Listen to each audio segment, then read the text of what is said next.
Québec fait la sourde oreille au cri du cœur des producteurs de fruits et légumes dont les récoltes sont catastrophiques. La sécheresse, le gel et les pluies diluviennes ont été sans merci cet été, en particulier à l'endroit des producteurs maraîchers. Mais le ministre de l'Agriculture, des Pêcheries et de l'Alimentation, André Lamontagne, considère que les programmes d'aide existants sont suffisants pour compenser les pertes causées par les mauvaises conditions météo. Avec les différents outils qu'on a présentement, on a toutes les capacités de fournir de la liquidité à nos producteurs, nos productrices.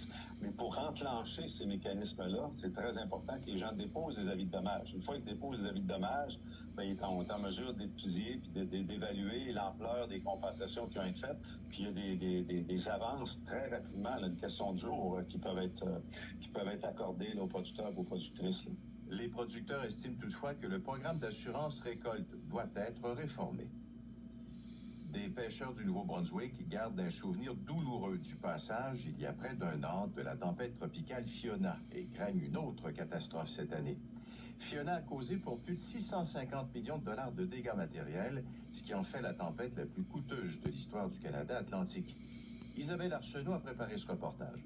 2022 a marqué tout le monde. Ça a été une des pires années qu'on n'a pas vu. Géno Leblanc essaie de rester optimiste en préparant sa prochaine saison de pêche. Dans moins d'une semaine, il prendra la mer. Sûrement tout va aller bien, puis qu'on n'ait pas de vent, puis qu'on peut pêcher toute notre pleine saison. Au quai de Cap-Pelé, on craint surtout qu'une autre tempête ne frappe. La première était avec une warning, on va dire. On va en avoir d'autres. Des pêcheurs comme Nicolas Cormier trouvent toutefois des façons de se préparer au pire scénario. On a fait faire des corps, si on les reste à l'eau pour mettre plus de corps sur le bateau pour qu'ils partent au large, pour qu'ils se démarrent. L'inquiétude est aussi présente dans la région de Couchibougouac. Hélène Lévesque-Guignard est directrice du quai de Logie Croft. Mère Nature, elle augmente en force à chaque année. On fait du mieux qu'on peut. Des mesures comme du meilleur équipement et du soutien gouvernemental en cas d'intempéries rassurent les pêcheurs du coin. Et les effets de Fiona risquent de se faire sentir pendant encore quelques années. Les pêcheurs expliquent que de plus jeunes homards n'ont pas pu survivre à la tempête. Il ne reste donc plus pour les pêcheurs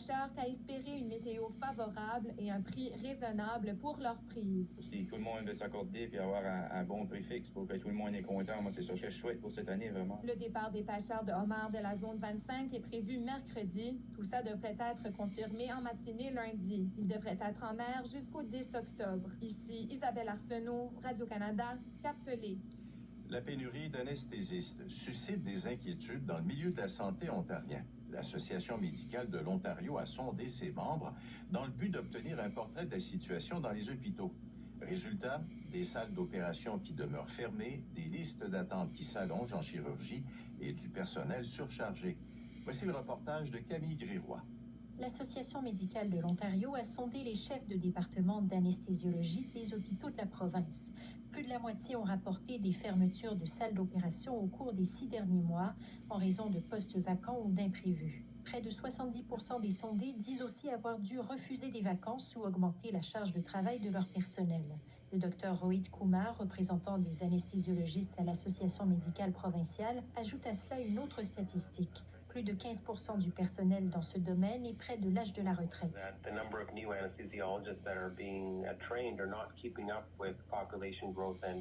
Le nombre de nouveaux anestésiologistes formés ne suit pas la croissance démographique et la demande, déplore-t-il. Et ce manque de personnel peut avoir un impact bien concret pour les patients, note Sue Lebeau, PDG de l'hôpital de Nipissing-West. S'il n'y a pas d'anesthésie, ça veut dire qu'il peut aller en salle d'opération. Alors, le patient pourrait peut-être être obligé de rester plus longtemps avec une fracture qui n'est pas adressée ou avec une condition qui a besoin de chirurgie. Les anesthésiologistes demandent au gouvernement de recueillir des données plus précises sur les besoins en personnel dans les hôpitaux. Ils souhaitent aussi voir l'ajout de places de résidence en anesthésie. La province rappelle qu'elle a lancé un plan pour analyser les lacunes en ressources humaines dans le système de santé et ainsi mieux planifier. Ici Camille Gréroy, Radio-Canada, Toronto. Enfin, le taux de chômage augmente au pays pour un troisième mois d'affilée. Il s'est établi à 5,5% en juillet, une légère hausse d'1 dixième de point par rapport à juin. L'économie a perdu 6 400 emplois, principalement dans le secteur de la construction. Voici l'économiste en chef du mouvement Desjardins, Jimmy Jean.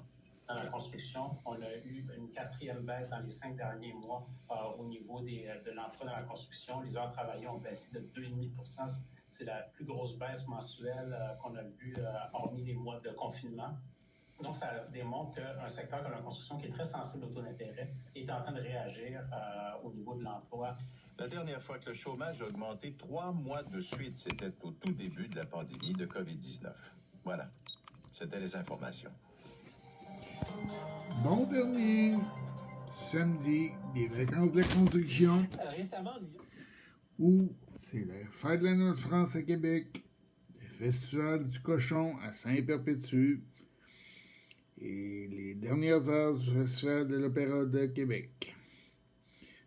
Prudence sur la route, car les vacances de construction ont été très meurtriers sur les routes de la province et même sur les plans d'eau.